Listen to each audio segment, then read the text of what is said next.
Ladies and gentlemen, welcome to my channel, because in this episode I'm going to make part 2 of converting a garden shed into a blacksmith's forge in my back garden. Now, I've made some progress. I've been working mostly on the inside of the building, haven't done anything to the outside yet. I'll be covering that a little bit later. And I've also cleaned everything out, taken it all away, all my garden tools and shelving and all that stuff, got rid of it all.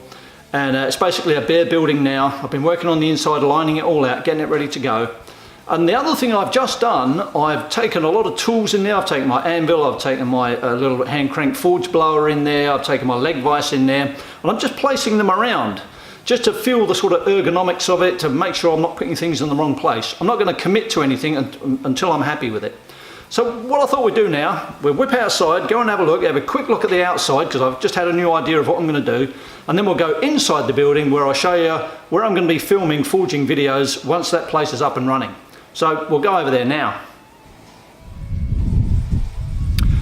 Okay, so there's nothing much new to look at here, but what I wanted to explain is that the boards on this side of the building down here, they're still in reasonable condition. So what I want to do is take those boards off, and I'm going to put them on the front of the building over there.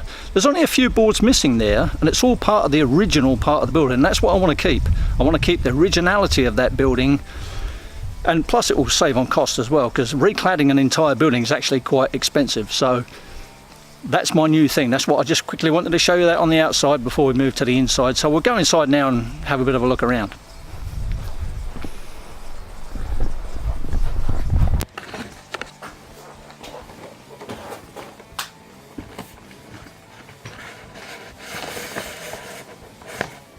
Okay, so this is where I'm up to now. What I've been doing is lining this building out with some plywood that I got for nothing. I'm hoping this is light enough so that you can see in here. It's very, very dark, but I'm going to get lighting in here later on, so you'll be able to see what's going on.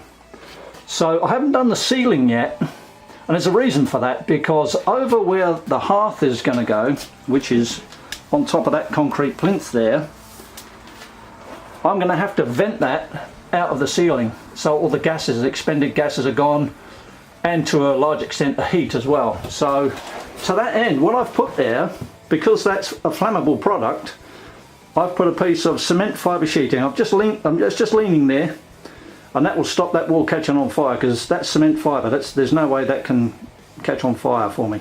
So I've still got a little bit to do, like down the bottoms, still haven't done them yet, and on that side. There's only a small amount to go, so we're getting close. And the other thing that I've just done is I've just done a bit of a mock-up. I've brought in my forge blower there. It's not fitting correctly, it's going to go right in that corner. I brought in my leg vise, I put it over in that corner there. I think that's where I'm going to have it. I haven't made my mind up on that yet. It's just sitting there just so I can get a visual on it. And then I've got my anvil, and I've put it right in the centre of the building, close enough so that I can access the hearth, take the piece of hot metal out, straight onto there, and then I can forge it. And the camera angle that you're looking at now will be the same camera angle that you'll see once I start making videos.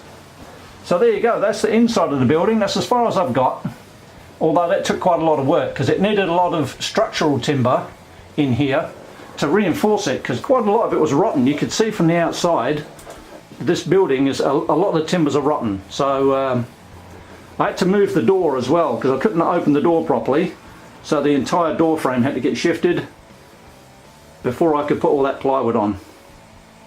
So there you go, there's a little look inside with a basic mock-up of how things are going to look once the forge is set up. Bring you back over here a little bit, get a bit of a wider angle there, you can kind of see what's going on.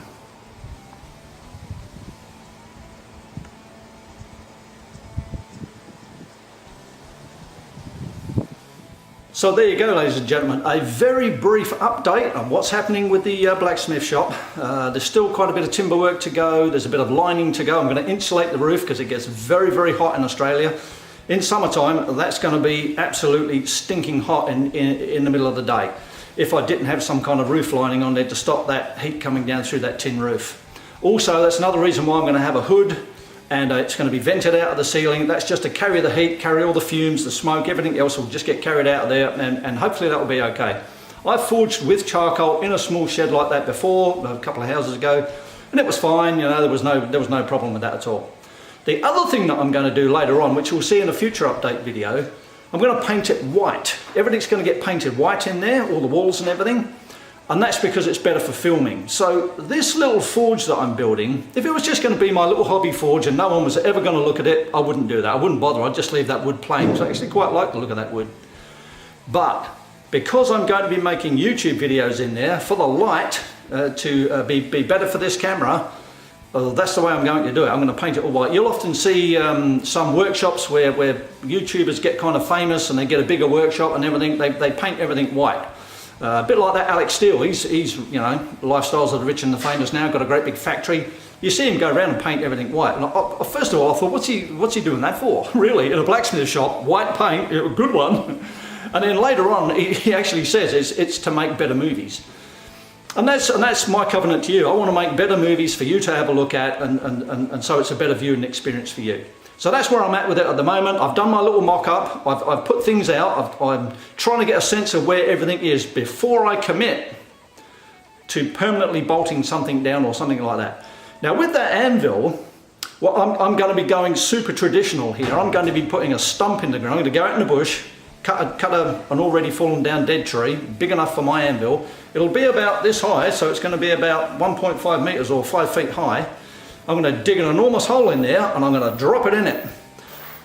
True it off, you know, once it's all nice, I'll true it off, and then I'm going to put my anvil on it, and then I'm going to use the traditional method that I've always used on a stump for securing my anvils.